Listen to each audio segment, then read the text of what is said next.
Hey everyone, welcome back.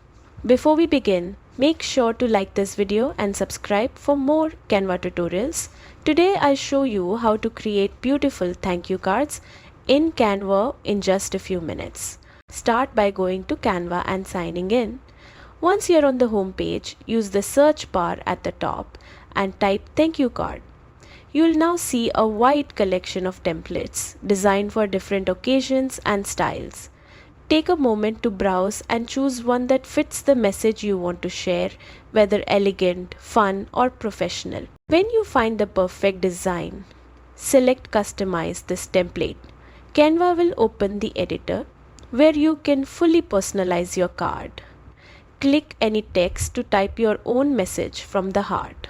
You can adjust the font, color, and size to match your style and make the message stand out. You can also change the background or swap design elements if you want a different look.